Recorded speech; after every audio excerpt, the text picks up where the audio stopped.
Picture yourself waking up on January 1st, 1863, frost covers the inside of your windows, your children are hungry, and outside a nation is tearing itself apart.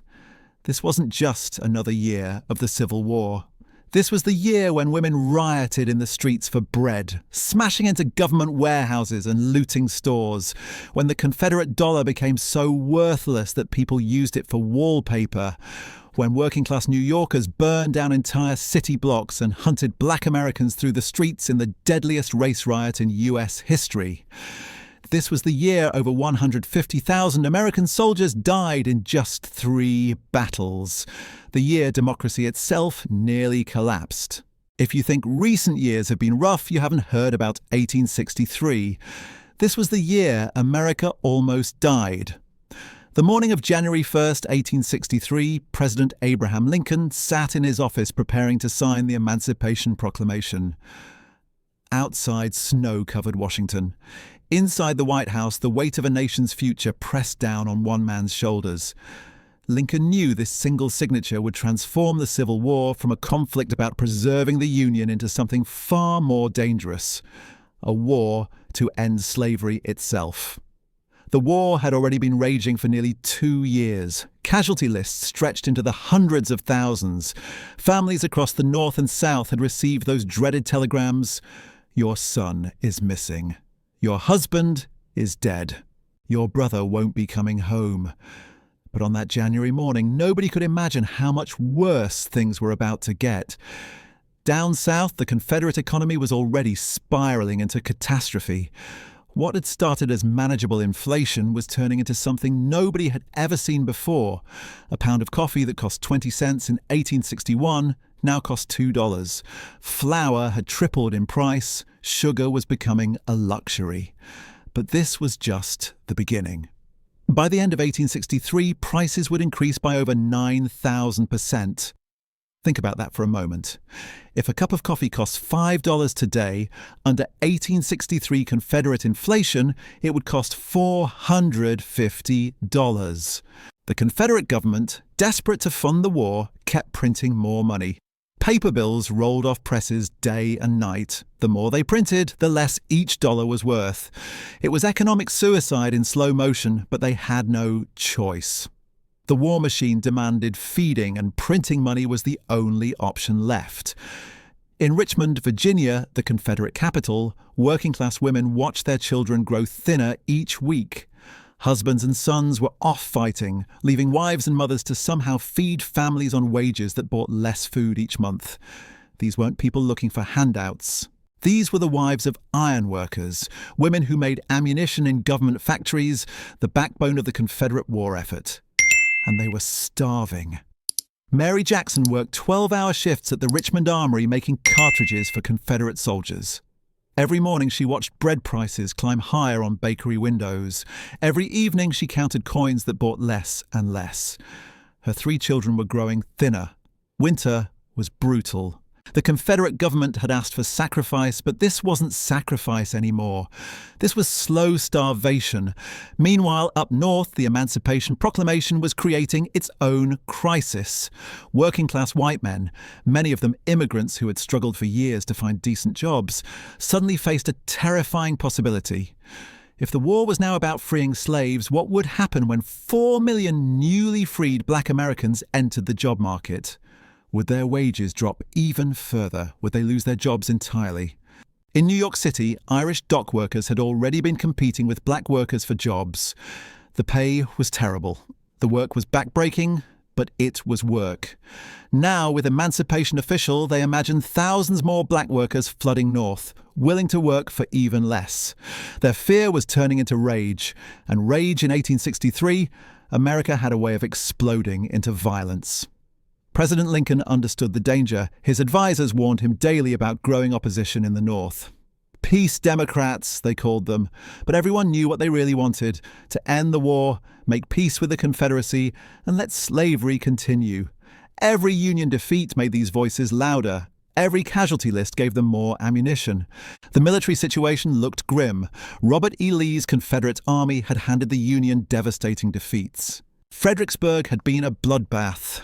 The Peninsula Campaign had failed. In the West, Union forces were stuck outside Vicksburg, Mississippi, unable to capture this crucial Confederate stronghold. Victory seemed further away than ever, and the American people were losing faith. But the worst was yet to come. In March 1863, Confederate President Jefferson Davis called for a day of fasting and prayer. The irony was brutal. He was asking people who were already starving to fast voluntarily while his government's policies had made food impossible to afford. In Richmond, Mary Jackson and thousands of other women heard this announcement and felt something snap inside them. Fast?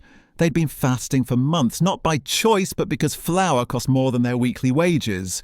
The breaking point came in April. On the first day of the month, about 100 women gathered at Belvedere Hill Baptist Church in Richmond. These weren't society ladies having tea. These were factory workers, wives of soldiers, mothers watching their children waste away. They'd had enough. Someone suggested marching to the governor's mansion. Someone else mentioned the government food warehouses they'd heard about, packed with supplies while their families starved. The next morning, April 2nd, the women marched through Richmond streets. They carried axes, kitchen knives, whatever they could find. At the governor's office, they demanded action. John Letcher, Virginia's governor, met with them personally. He listened to their complaints, nodded sympathetically, and then told them exactly what they expected to hear. Nothing. No solutions, no promises, no help coming. That's when everything changed. The crowd of desperate mothers became something else entirely. They marched to the government warehouses, and their chant echoed through Richmond streets. Bread, bread, bread, or blood. Word spread through the city like wildfire. More women joined them, then men, then children. What had started as 100 hungry women became a mob of over 1,000 angry citizens. They smashed into government storehouses, taking flour, bacon, anything edible they could find, but hunger makes people desperate. Some grabbed shoes instead of food, others took jewellery from broken shop windows. The desperation had turned into something uglier, something that looked more like revolution than a simple food riot. Confederate soldiers eventually restored order, but the damage was done. The Confederate government had lost control of its own capital city. President Davis himself had to climb onto a wagon and address the crowd personally, threatening to order troops to fire on Confederate citizens if they didn't disperse. Think about that moment. The President of the Confederacy, standing in his own capital, threatening to shoot the wives and mothers of his own soldiers because they were hungry. This was what 1863 had done to America. Up north, different tensions were reaching their own breaking point. In March, Congress passed the Conscription Act, the first national military draft in American history. Every male citizen between 20 and 35 could be called up for military service. But here's where it got ugly. Rich men could buy their way out for $300, roughly $6,000 in today's money. Poor men had no choice but to fight. Irish immigrants in New York City looked at this law and saw exactly what it was: a rich man's war and a poor man's fight. They'd come to America seeking opportunity, not to die in a war they never wanted. Now the government was telling them they had to risk their lives for a cause they didn't support, while wealthy Americans sat safely at home. The draft lottery began in July. Names were pulled from a spinning wheel like some twisted game show where the prize was a rifle and a one-way ticket to a battlefield. The first day went smoothly enough. The second day, July 13th. Everything exploded. A crowd gathered outside the draft office on 3rd Avenue. Someone threw a rock, someone else threw a bottle. Within minutes, the building was on fire. The draft riots consumed New York for 4 days. What started as anger over unfair conscription laws became the deadliest civil unrest in American history. Irish workers, already competing with black labourers for jobs, turned their rage into racial violence.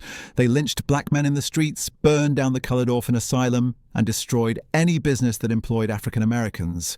At least 120 people died. Entire neighbourhoods looked like war zones. Federal troops, fresh from the Battle of Gettysburg, had to be diverted to New York City to restore order.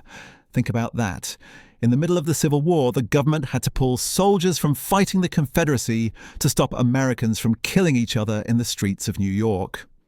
This was 1863, the year when hungry mothers became revolutionaries, when working men burned down their own neighborhoods, when a government asked starving people to fast and pray, when democracy itself nearly collapsed under the weight of its own contradictions. By December, the Union had finally won crucial victories at Gettysburg and Vicksburg. The Confederacy was beginning its long collapse. But the scars from that terrible year would never fully heal. The riots, the starvation, the economic devastation, the racial violence, these weren't just side effects of war. They were warnings about what happens when a democracy pushes its people too far, when economic collapse meets political crisis, when fear and desperation override reason. Standing on that cold January morning in 1863, watching frost form on the inside of windows, ordinary Americans couldn't imagine the horrors ahead, but they lived through it. Somehow, America survived its worst year. Democracy is fragile. Prosperity can vanish overnight. And sometimes the worst threats to a nation come not from foreign enemies, but from hungry, desperate people who feel their government has abandoned them.